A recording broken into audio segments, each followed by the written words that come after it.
পীড়াপিড়ি করে অমঙ্গল ত্বরান্বিত করার জন্য মঙ্গলের পূর্বে, অথচ তাদের পূর্বে বহু শাস্তির দৃষ্টান্ত অতীত রয়েছে। আপনার রব ক্ষমাশীল, মানুষের প্রতি তাদের সীমালঙ্ঘন সত্ত্বেও, আর নিশ্চয়ই আপনার প্রতিপালক শাস্তি প্রদানে সুকঠিন। কাফেররা বলে, তার কাছে তার রবের পক্ষ হতে নিদর্শন অবতীর্ণ হয় না কেন? আপনি তো কেবল সতর্ককারী আর প্রত্যেক কওমের জন্য পথ প্রদর্শক।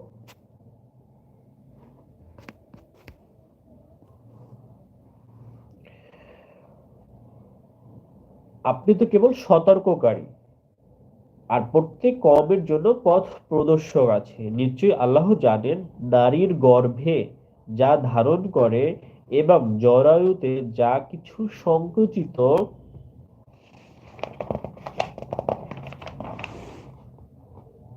হয় ও মুদ্রিত হয়, আর তার কাছে প্রতিটি বস্তু পরিমাণ মত মতো পু- তার কাছে প্রতিটি বস্তু পরিমাণ মতো আছে। তিনি দৃশ্য অদৃশ্যের সবকিছু অবগত আছেন। তিনি মহান, মর্যাদাবান। যে কথা গোপন রাখে যে কথা গোপন রাখে বা প্রকাশ করে, কিংবা যে রাতে নিজেকে গোপন রাখে এবং দিনে চলে, তারা সবাই আল্লাহর কাছে সমান। নিশ্চয়ই তার সামনে ও পিছনে প্রহরী আছে, যারা আল্লাহর আদেশে তাকে রক্ষা করে। আল্লাহ কোনো জাতীয় আল্লাহ কোন জাতির অবস্থা কোন জাতির অবস্থা পরিবর্তন করেন না, যতক্ষণ না তারা নিজেদের অবস্থা নিজেরা পরিবর্তন করে। অর্থাৎ বলা হয়েছে এখানে যে নিজে নিজের জন্য নিজেকে পরিবর্তন করতে হবে। যতক্ষণ না পর্যন্ত আমরা আমাদের জন্য নিজেরা কাজ করব, ততক্ষণ পর্যন্ত মহান রাব্বুল আলামিন আমাদের সাহায্য করবে না। তো মূল বিষয়টা হচ্ছে আমাদেরকে আমাদের নিজেদেরই সাহায্য করতে হবে, পরিবর্তন করতে হবে। আর আল্লাহ যদি কোনো জাতির অমঙ্গল চান, তবে তা রদ করার কোনো পথ নেই। তিনি ছাড়া তাদের কোনো সাহায্যকারী নেই।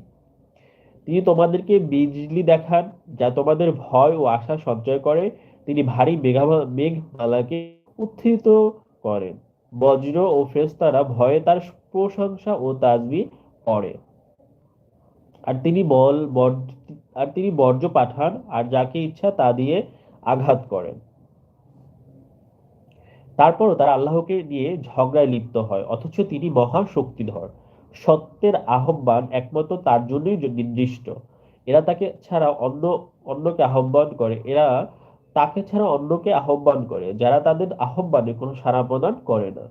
তার উদাহরণ হলো ওই ব্যক্তির ন্যায়, যে পানির আশায় হস্তদ্বয় প্রসারিত করে, কিন্তু তা পাবার নয়। কাফিরদের আহ্বান ভ্রষ্ট। আর আসমান জমিনের সবকিছু ইচ্ছায় আর হোক অনিচ্ছায় আল্লাহকে সিজদা করে, আর তাদের ছায়াসমূহ সকল সন্ধ্যায় সেজদা করে। ছায়াসমূহ সকাল সন্ধ্যা কি আল্লাহকে সেজদা করে। তো আমি এখন আহ শানে নজুল ১৩তম আয়াতের বিষয়ে কিছু আহ, পড়ব। এখানে শানে নজুল হিসাবে কিছু লিখে দেওয়া আছে। হাদিস হাদিস হাদিস শরীফে বর্ণিত আছে, রাসূল সাল্লাল্লাহু আলাইহি সাল্লাম আরবের এক দাম্ভিক সর্দারকে তলব করে তার কাছে দূত পাঠান। দূত তার কাছে গেলে সে বলে, রাসূলকে আল্লাহ আবার কি? সোনার উপর তৈরি কোনো কিছু? একথা সে ৩ বার বলে। তখনই এক ভয়ঙ্কর বজ্রধ্বনির আঘাতে সে ধ্বংস হয়ে যায়। অন্য রেওয়াতে আছে, আমের ইবনে রাবিআ এবং আরবাদ ইবনে তুফাইল রাসূল সাল্লাল্লাহু আলাইহি সাল্লামের দরবারে এসে বলে, আপনার পর আমাদেরকে যদি খেলাফতের দায়িত্ব দেন, তবে এ শর্তে আমরা ঈমান আনতে পারি। রাসূল সাল্লাল্লাহু আলাইহি সাল্লাম তা প্রত্যাখ্যান করেন। তারা তখন বলে ওঠে, আপনার বিরুদ্ধে আমরা মদীনার বিরাট সৈন্যদলের সমাবেশ করব। রাসূল সাল্লাল্লাহু আলাইহি সাল্লাম বলেন, আল্লাহ তাআলা তাদেরকে প্রতিহত করবেন।